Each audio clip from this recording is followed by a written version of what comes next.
तो कैसे हैं दोस्तों? शानदार। मैं भी शानदार। आज मैं आपको एक ट्वीट पढ़ के सुनाऊंगा। ये ट्वीट है हमारे एमईए जो है मिनिस्ट्री ऑफ एक्सटर्नल अफेयर्स के mister Anurag Srivastava ji.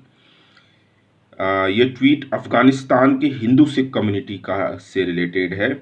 First group of 11 members of Sikh and Hindu minority community of Afghanistan including Mr. Nidan Singh Sachdeva, who was recently released from captivity, reached Delhi today.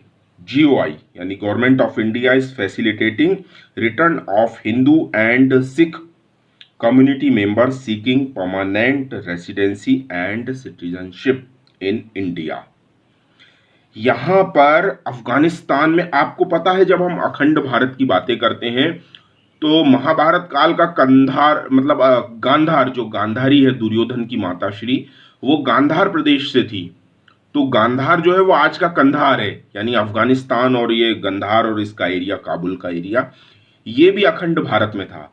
अखंड भारत का मतलब ये नहीं है कि हम किसी और को या धर्म को या विधर्म को या किसी को हम यहाँ स्वीकार नहीं कर रहे हैं, है ना, ऐसा कुछ नहीं है।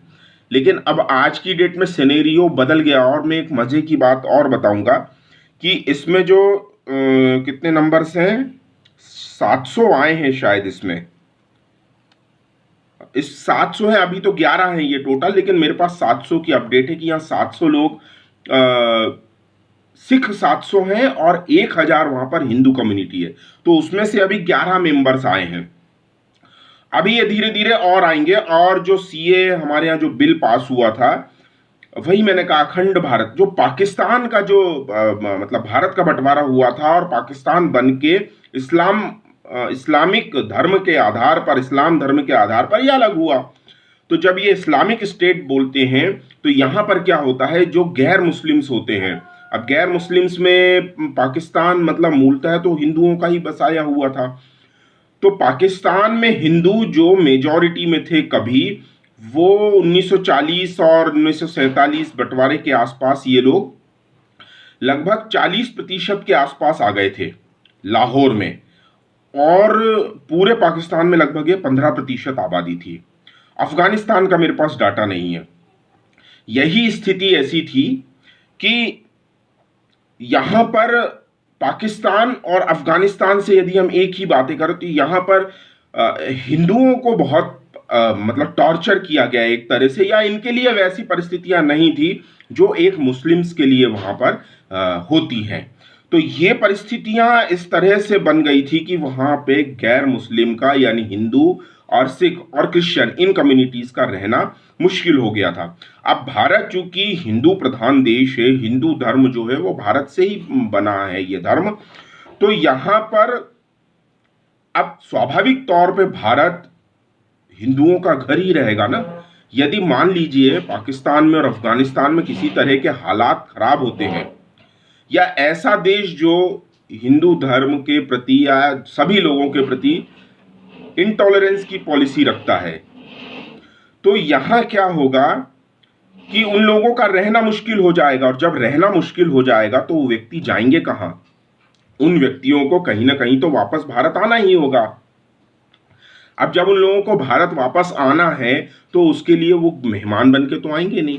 कैसे आएंगे वो? उनको citizenship amendment act bill pass करना पड़ेगा। उस बिल में उन्हें यह बताना पड़ेगा कि भाई आप भारत के नागरिक हैं। इस तरह की व्यवस्था हमारी पूर्ववर्ती सरकारों ने नहीं दी थी। तो जो भी प्रताड़ित होके या जो भी भारत आने की इच्छा रखते थे, वो लोग कई दशकों तक यहाँ पर बिना सिटीजनशिप के रहे। तो स्वाभाविक बात है, जब उनके पास कोई ऑथोराइज्ड डॉक्यूमेंट नहीं होगा किसी के पास, तो पुलिस के भरोसे थोड़ी हम छोड़ सकते हैं उन्हें। आए दिन उन्हें पुलिस और लोकल गुंडागर्दी ये सब टॉर्चर करेगी, कोई भी पॉलिटिकल पार्टी उनका ध्यान नहीं देगी। तो ये सारी चीजों से यहां पर भारत में मसला बना था, और इससे भारत के जो एंटी इंडियंस में कहूंगा, ये एंटी मुस्लिम बता रहे थे सीए बिल को, जबकि ये मुस्लिम्स से नागरिकता से इसका कोई लेना देना नहीं है। ये उन हिंदू सिखों को नागरिकता देने का बिल है जो पार्टीशन के वक्त जो पार्टीशन के वक्त पाकिस्तान या दूसरे प्रांत में यानी भारत से बाहर छूट गए थे, उन उन हिंदू सिखों को, गैर मुस्लिमों को भारत में दोबारा लाना और उनको नागरिकता देने का ये बिल है। इस बिल के ही आधार पे उनको यहां पर नागरिकता दी जाएगी। अब मजे की मैं एक बात और बताता हूं आपको। यहां तालिबान, एक समय पे तालिबान का नाम भारत विरोधी जिहाद जो बोलते हैं, भारत विरोधी आतंकवादी गतिविधियों में तालिबान का नाम आता था। लेकिन आज की डेट में तालिबान ने इन हिंदू सिख जो कम्युनिटी के लोगों का अफगानिस्तान से पलायन करना, यानी अफगानिस्तान से बाहर जाना या अफगानिस्तान से वापस भारत जाने का विरोध किया है। और इन्होंने आरोप लगाया है कि ये सारी चीजें आईएस कर रहा है, Islamic state of Iraq and Syria. Bharat में इसको Islamic state of Iraq and Syria बोला जाता है, और कई जगह पे इसको सिजिल या आईएस बोलते हैं, और इजिल भी बोलते हैं इसे। तो ये एक इस्लामिज्म का, वहाबिज्म का एक ये बहुत रेडिकल ग्रुप है जो गैर मुस्लिमों को अपने एरिया में बर्दाश्त नहीं करता है और बहुत मुश्किल हालात हो जाते हैं। तो इन पे जो हमला हुआ था अफगानिस्तान में, सिखों पे जो हमला हुआ था, वो हमला भी आईएस ने ही अपने ऊपर लिया था। और कैप्टिविटी मैंने बताया है अनुराग श्रीवास्तव सर के ट्वीट में, तो इनको बंधक भी बना लिया था और शायद बहुत फिरौती देके फिर छोड़ा गया, या जो भी चीज रही होगी। तो आप देखिए यहाँ पर हालात, जैसे हम कहते हैं ना कि अब देखिए, इसको समझिए कि हमारे मोहल्ले में मान लीजिए शर्मा जी और वर्मा जी हैं, और वर्मा जी चले गए। अब वर्मा जी जाते में तो किसी से शिकायत नहीं कर रहे हैं, लेकिन कानाफूसी ये हो रही है कि शर्मा जी की वजह से वर्मा जी ने मोहल्ला छोड़ दिया या गली छोड़ दी। तो आप सोचिए कि शर्मा जी की कितनी भद्द पिटेगी। ये एक सिर्फ नाम है, शर्मा जी, वर्मा जी, हरणे जी, कुछ भी हो सकता है, मिश्रा जी, नाम से कुछ नहीं, मैं सिर्फ फॉर एग्जाम्पल बोल रहा हूं। तो अब जब शर्मा जी की भद्द पिट रही है, तो ये जो तालिबानी है, ये अफगानिस्तान में शर्मा जी हैं। अब आप ये समझ लीजिए कि इनका पास्ट जो है जैसा भी है, पर आज अफगानिस्तान में यदि शांति रखने की अगर बात की जा रही है, तो भारत से भी बातचीत की जा रही है। तालिबान अफगानिस्तान में समर्थन करेगा और अफगानिस्तान में पॉलिटिकल थ्रू, इलेक्शन के थ्रू आएगा। ये सारी बातें की जा रही है, स्टेबिलिटी लाई जाएगी, जो पुराने शायद दाग हैं वो धोए जाएंगे, तालिबान ने ऐसा कहा है। तो बहुत अच्छी बात है, हमें कहीं से किसी से कोई परेशानी नहीं है भाई। यदि आप भारत के लिए कोई परेशानी नहीं है, तो आप हमारे लिए कोई परेशानी नहीं है, हम ये कहना चाह रहे हैं। तो ठीक है दोस्तों, अभी के लिए इतना, और फिर जैसे अपडेट्स होते हैं वो वैसे मैं आपको बताता हूँ। तो आप में से सभी लोगों को बधाई।